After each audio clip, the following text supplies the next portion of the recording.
Four things that happened on January 1st. 2025 began with several massacres, the demonetization of my YouTube channel, and other notable developments. You can find this in both written and podcast forms on Substack, on Patreon at davidrovix.com/thisweek, and in podcast form if you look for This Week with David Rovix, wherever podcasts are found. It's all very repetitive, and I often think I really have nothing more to say about that, whatever that may be. And then there are days like the first day of 2025, when the coincidences line up too neatly not to comment on. There are four things that happened on January 1st that I'd like to highlight. I spent New Year's Eve and New Year's Day celebrating the occasion at home with small groups of friends and family. There was a terrorist attack in New Orleans. In between the small New Year's gatherings, I wrote, recorded, and posted a song about the siege and destruction of Kamal Adwan Hospital in Gaza. By evening, I received an email and other notifications informing me that my YouTube channel had been demonetized. These things are all intimately related in various ways, though they're probably not all directly related in the causal sense. But in case it's not at all obvious, or even if it is, I'll expand on these occurrences a bit.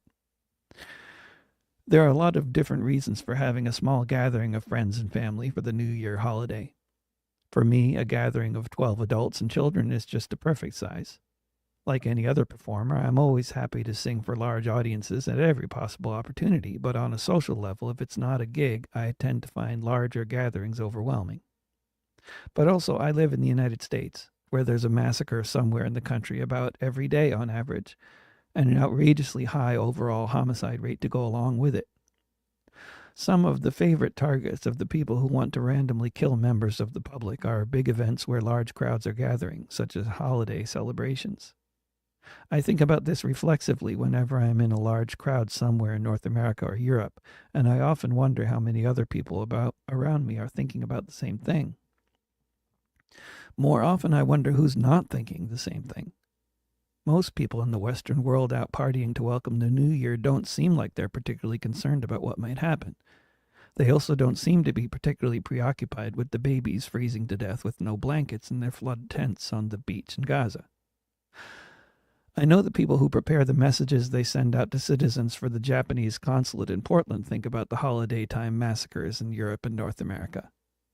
Sometime in December, we got an email from the consulate reminding us that throughout the U.S. and Europe, terrorists like to target the types of large gatherings that tend to happen during the holiday season.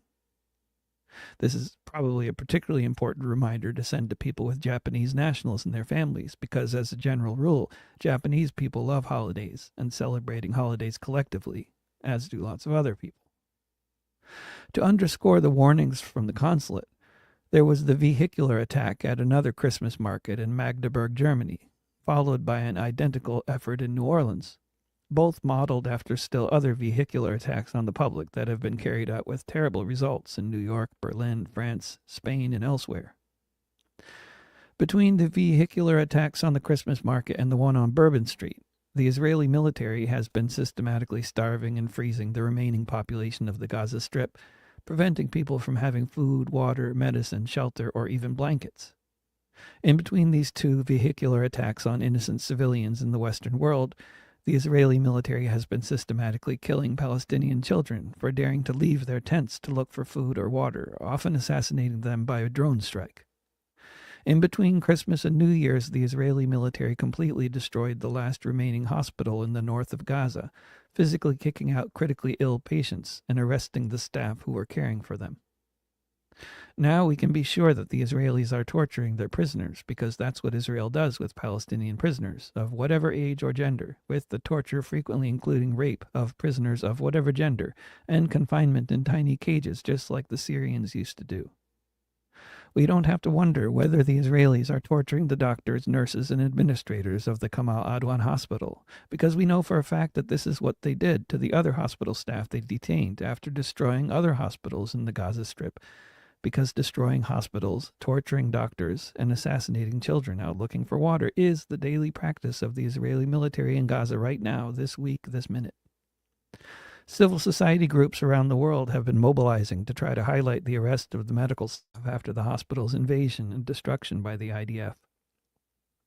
In trying to play my part in this effort, I wrote a song about it, which I posted on YouTube and elsewhere in the morning of January 1st, Portland time. 12 hours later, my YouTube channel was demonetized.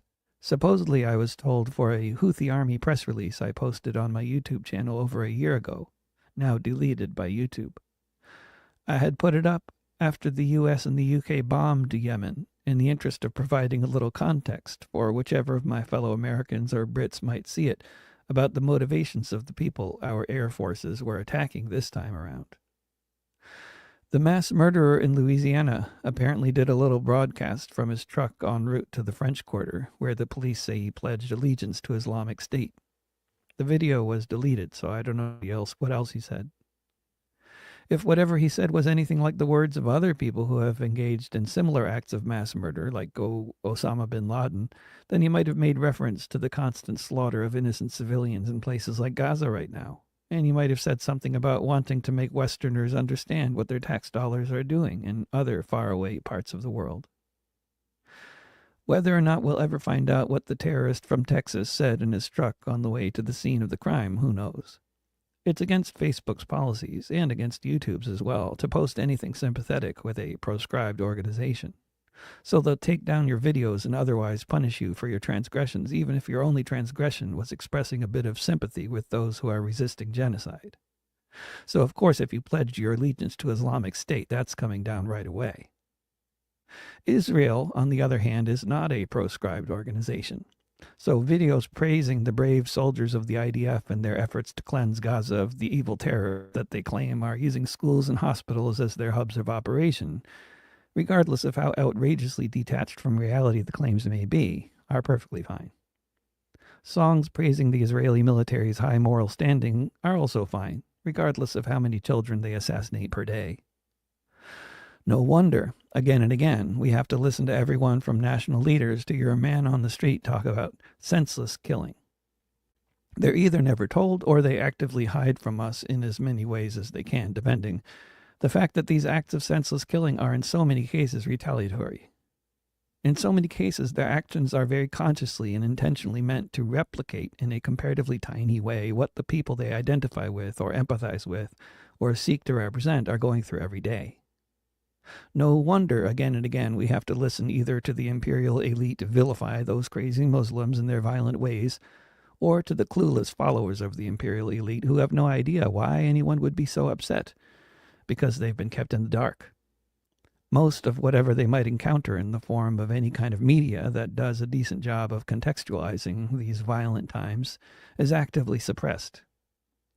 Contextualizing the friendly state violence and what are so often retaliatory acts of mass murder in response to it is apparently a bad thing to do. History always began with the latest act of terrorism, and terrorism is, by definition, something Muslims do to Westerners. Context is actively suppressed in so many different ways, from the top to the bottom.